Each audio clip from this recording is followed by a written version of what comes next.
Welcome back to the Fanspeak Network. I'm your host, Megan Shoup. You can follow me on Twitter at Megs08DFS.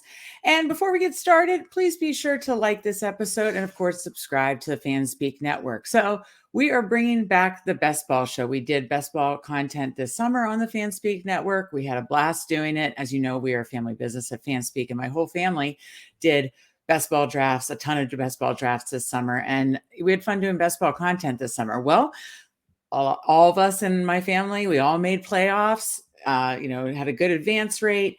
And my brother and I both had a made the finals. And I made the finals in the BBM3 on Underdog. So that was super exciting. And so we thought we'd take an opportunity to have a quick episode to kind of go over my BBM3 lineup, what I did right and wrong, what I liked about it, because I do think it really had some legs. It just didn't get there in the end in the finals.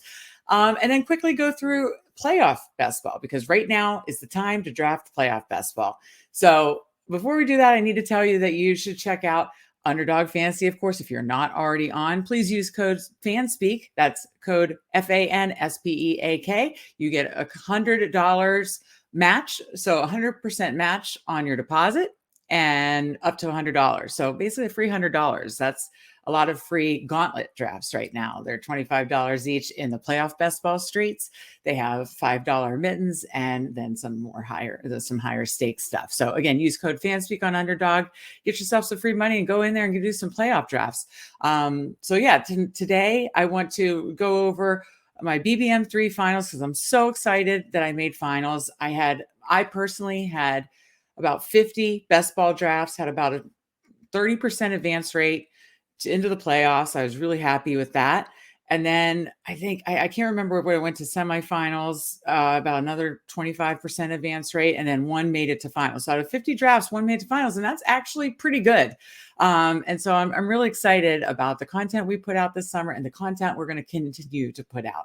So again, be sure to stay tuned to Fanspeak Twitter, fanspeak.com, and Fanspeak Network, because we're going to be putting out a ton of regular best ball content. Right now, it'll be playoff best ball content. And then, the spring and summer, we're just going to be cranking out good best ball content. So let's get right to it. I'm going to bring over Underdog and we're going to take a look at my BBM3 lineup. So I'm going to pull this up, and unfortunately it doesn't go. As you can see, I finished in 271st place. It started with 451,000 entries. And then the finals had the top 470 made finals. So I finished in 271st place, won $2,500 in the BBM3. So that was super exciting. Now I'm bringing over my lineup, my BBM3 lineup. Unfortunately, it doesn't show it in the order that I drafted, or even in the order of at the positions in which the players were drafted. But I still think this is a quick, useful exercise. So my quarterbacks were in order that I drafted them: Dak Prescott, Kirk Cousins, and then late in the draft, I drafted Carson Wentz. Yes, and I am a homer, and you'll see a little homerism in this lineup with Washington players. But I did have a method to my madness. And I'll get through that or go over that when I get through the lineup. So running backs, I believe in order, it was kind of like maybe an early zero running back RB strategy. I think it was a little early for zero RB, but it certainly, I wasn't drafting the top couple rounds, my running backs. I grabbed Ezekiel Elliott first, I believe, then Miles Sanders, then Ramondre Stevenson. And then late in the draft, I got Jerick McKinnon or Raheem Mostert and Jerick McKinnon. And then, of course, in order of receivers, I got Justin Jefferson, then T. Higgins, then Terry McLaurin, and then Michael Gallup, Jahan Dotson, Robbie Anderson, Randall Cobb. That was definitely the order of the tight end or wide receivers. And then for tight ends, not a strong tight end group. I was very high on Dalton Schultz. He was obviously kind of banged up through the year. Not a great year, but he had a great best ball finals. Unfortunately, it didn't, again, pan out, but he could have been my hero. And so it was Dalton Schultz, David Njoku, and Mike Gesicki. So it was my team. I had 3 quarterbacks, 5 running backs, 7 receivers, and 3 tight ends. I know people kind of debate, the kind of lineups construction, and we'll have all summer to debate and talk through that and look at the advance rates and that kind of stuff. I generally felt very comfortable with 3 quarterbacks.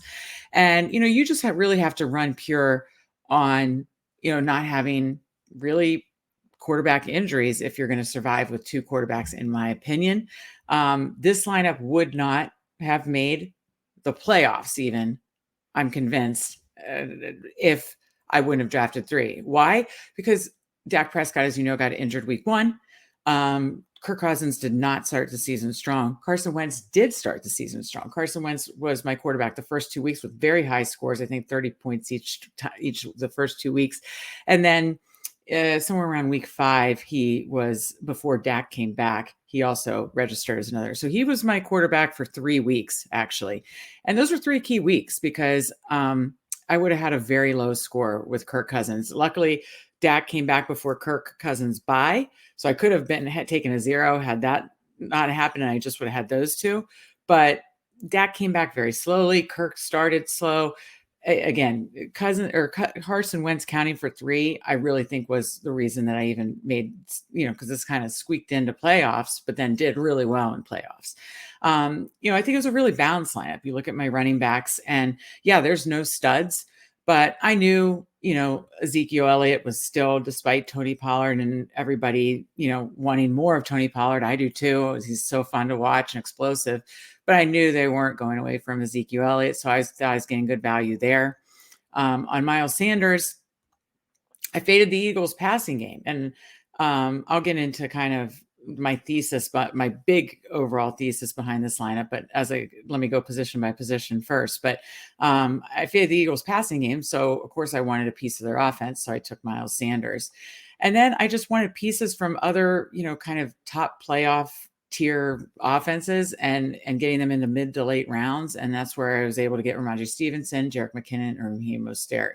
For receivers, it was no brainer. My first 2 picks for me were Justin Jefferson and T. Higgins. I actually wanted this to be a Joe Burrow and Kirk Cousins stacking both my 2 first receivers, but Burrow was taken before I was able to grab him. So I went ahead and got Dak Prescott. I decided to get all the Dallas equity, thinking they could be a very high-powered offense this year. And so I thought by taking Dak along with Elliott, along with Michael Gallup, and then later Schultz, I'm getting all that Dallas touchdown equity. It was a little bit of a letdown overall for the season, but I think I had the right idea.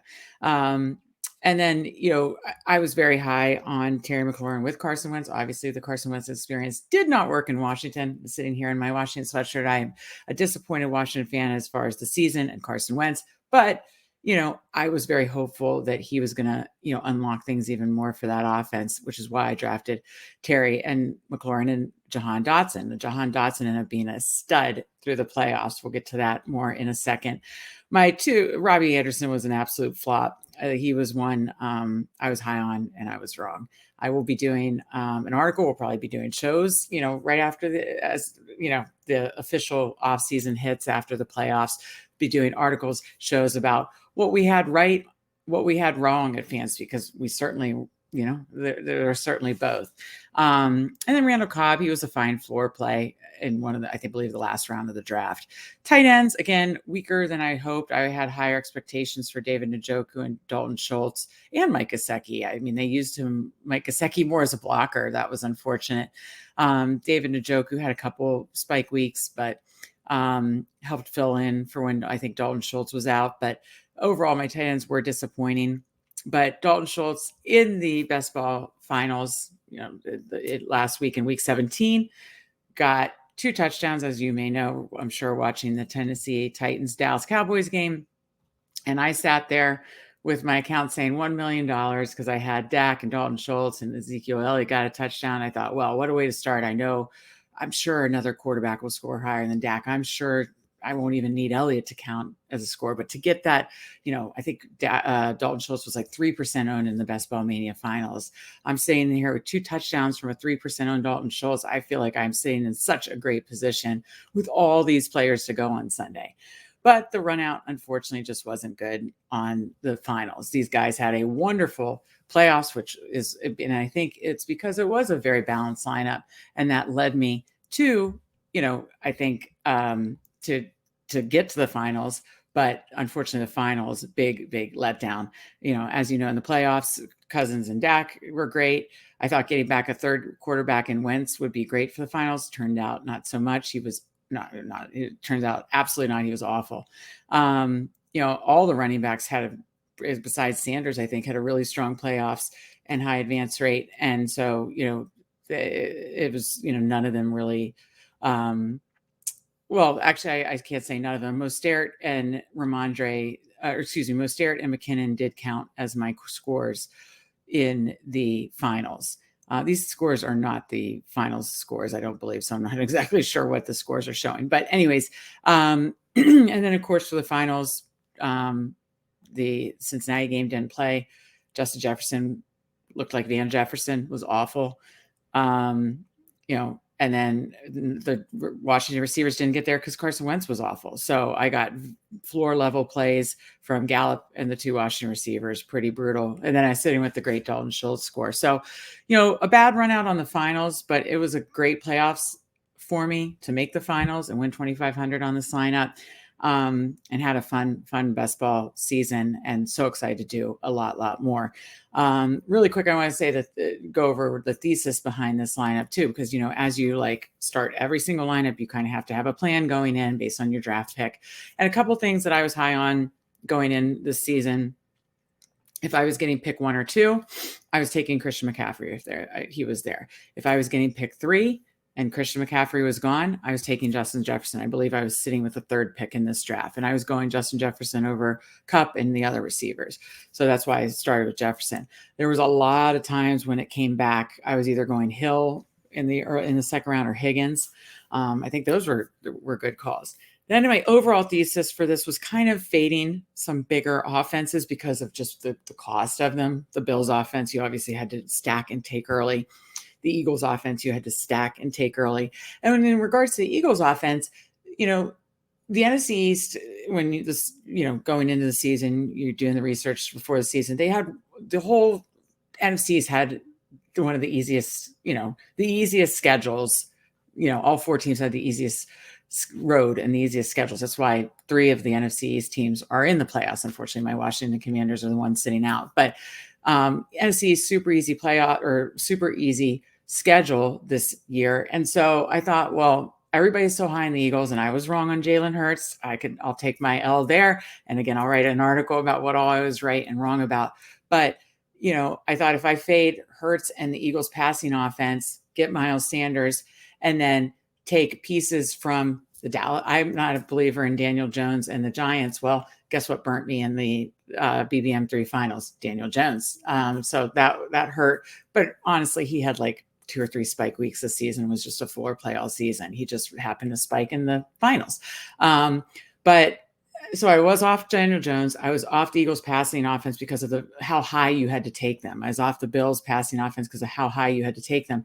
And I think I was looking to get Singletary or James Cook, wasn't able to get them. I was trying to get the running side of that. That was part of my thesis. And then again, NFC East. Okay. Wasn't taking the Eagles passing. I got Miles Sanders. I wasn't taking the Giants passing. That hurt me in the BBM3 Finals. I was going to take Dallas and Washington, 2 offenses that I felt could still take advantage of a very weak schedule. And had mixed results throughout the season, and it could have gone, better, honestly, in the playoffs. Or actually, it did go well in the playoffs for both Dallas and Washington. It could have gone a lot better for both teams in the finals. But that was my thesis behind that. And I think it made a lot of sense. I also, again, explained why I usually draft 3 quarterbacks. I know there are a lot of people that only believe in 2, but again, I never would have probably made the playoffs with this particular lineup had I not drafted a 3rd quarterback in Carson Wentz. So I do like the structure of around 3 quarterbacks, 2 tight ends if you get a stud, but I didn't feel like I had a stud.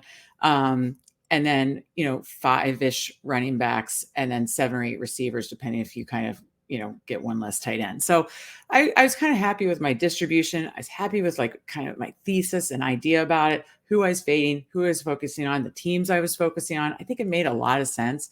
And I think it was a very balanced lineup. As you could see, there weren't many holes besides Robbie Anderson. You know, Mike Gesicki ended up not being used very well. Randall Cobb, there's not a lot of holes really, really weak plays. And so, I was really, really happy with it overall. Obviously, it made the BBM3 finals, which was an absolute thrill. And I'm fully addicted to best ball now. And again, we're going to be cranking out a ton of best ball content. So why don't we do that?